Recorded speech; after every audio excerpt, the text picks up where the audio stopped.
Smart Ahmednagar news. सामाजिक कार्यकर्ते तथा पत्रकार विनोद रोहिदास डाकोरे यांना युवा रत्न पुरस्कार जाहीर।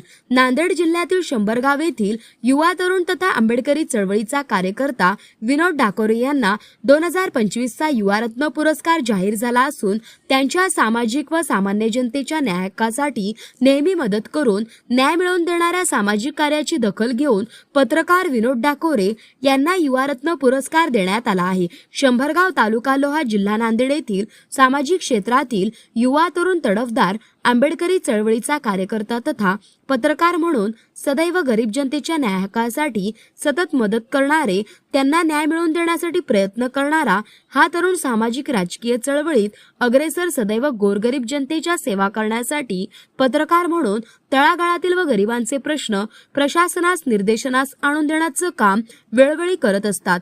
याच कार्याची दखल घेऊन प्रज्ञा बहुउद्देशीय सेवाभावी संस्थांना आणि भास्कर व्यायामशाळा व क्रीडा मंडळ आयोजित महाराष्ट्र पातळी पुरस्कार सोहळ्यात त्यांना युवा रत्न पुरस्कार देऊन सन्मानित करण्यात येणार आहे। हा पुरस्कार आजच्या नवतरुण युवकांसाठी आदर्श ठरणार आहे।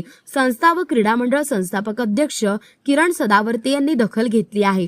त्यांना या मिळालेल्या पुरस्काराबद्दल सामाजिक राजकीय क्षेत्रातून अभिनंदन केले जात आहे। प्रतिनिधी राजू पाळेकर।